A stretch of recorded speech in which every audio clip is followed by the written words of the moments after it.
आज क्रिया के बारे में बात करेंगे कि क्रिया क्या होता है, यह कितने प्रकार के होता है, सभी प्रकारों को विस्तार पूर्वक से जानेंगे। चलिए समझते हैं कि क्रिया क्या है। देखिए क्रिया वाक्य के जिस शब्द से, याद रखिएगा, वाक्य के जिस शब्द से हमें किसी कार्य का करने या होने का बोध हो। वाक्य के जिस शब्द से किसी कार्य का करने या होने, कार्य मतलब काम का करने या होने का जब बोध होता है तो उस शब्द को हम व्याकरण की भाषा में क्या कहते हैं, क्रिया कहते हैं। जैसे मोर नाच रहा है, तो यहाँ पर क्या, मोर क्या कर रही है, नाच रही है, तो यहाँ नाचने का काम हो रहा है, तो यहाँ नाच रही है, यहाँ क्रिया क्या है, नाच रहा है।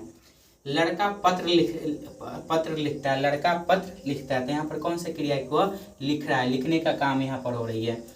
रोहन विद्यालय गया, यहाँ पर क्या हुआ, जाने का काम हुआ। मुकेश ने डांटा, यहाँ पर कौन सा कार्य हुआ, कौन सा क्रिया हुआ, डांटने का क्रिया हुआ। आयुष पुस्तक पढ़ता है, तो यहाँ पर कौन सा क्रिया हो रही है, पढ़ने का काम। तो व्याकरण के भाषा में इसी को क्रिया कहते हैं। अब चलिए समझते हैं कि क्रिया के कितने भेद होते हैं। तो क्रिया को दो आधार पर बांटा गया, याद रखिएगा, क्रिया के कितने आधार पर बांटा गया है, दो आधार पर। एक पहला है कर्म के आधार पर, पहला क्या है, कर्म के आधार पर। दूसरा है प्रयोग या संरचना के आधार पर। कर्म के आधार पर क्रिया दो प्रकार का होता है, सकर्मक क्रिया और अकर्मक क्रिया, सकर्मक क्रिया और अकर्मक क्रिया।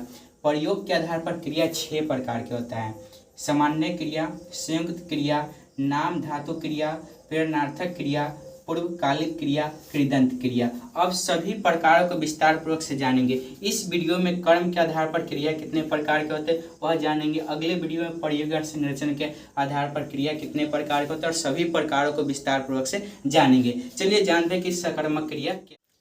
चलिए दोस्तों समझते हैं कि कर्म के आधार पर क्रिया कितने प्रकार के होते हैं। तो कर्म के आधार पर क्रिया दो प्रकार के होते हैं, एक सकर्मक क्रिया और एक अकर्मक क्रिया। अब समझते हैं कि सकर्मक क्रिया क्या है।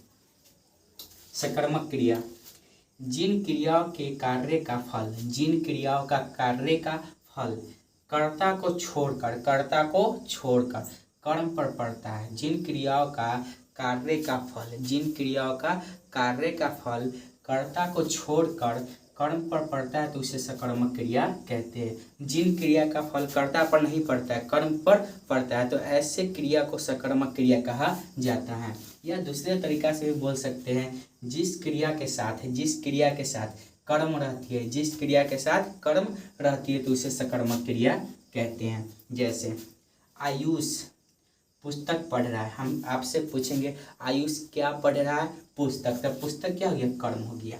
उसके बाद मोहन टीवी देख रहा है, मोहन टीवी देख रहा है, तो मोहन क्या कर रहा है, टीवी देख रहा है, तो यहाँ पर कर्म क्या हो गया, टीवी। कौन सा कर्म कर रहा है, टीवी देखने का। प्रणव पत्र लिखा, यानी प्रणव ने क्या लिखा, पत्र लिखा, तो पत्र क्या हो गया, कर्म। पिताजी ने मिठाई लाए, तो यहाँ पर मिठाई क्या हो गया, कर्म। तो जिस क्रिया के साथ कर्म रहती है वैसे क्रिया को सकर्मक क्रिया कहा जाता है। उसके बाद है अकर्मक क्रिया। चलिए अब समझते हैं कि अकर्मक क्रिया क्या है। तो जिन क्रियाओं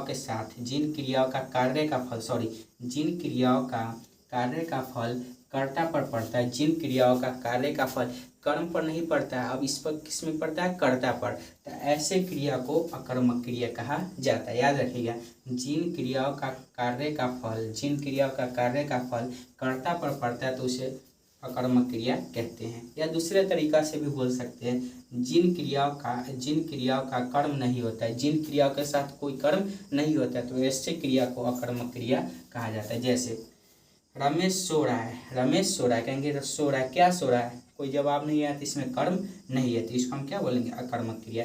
पिताजी जा रहे हैं, पिताजी कहाँ जा रहे हैं, इसमें नहीं है, कोई कर्म नहीं, तो इसको बोलेंगे अकर्मक क्रिया। चिड़िया उड़ रही है, तो क्या उड़ रही है, कहाँ उड़ रही है, कुछ है इसमें आंसर मिल रहा है तो इसको बोलेंगे अकर्मक क्रिया।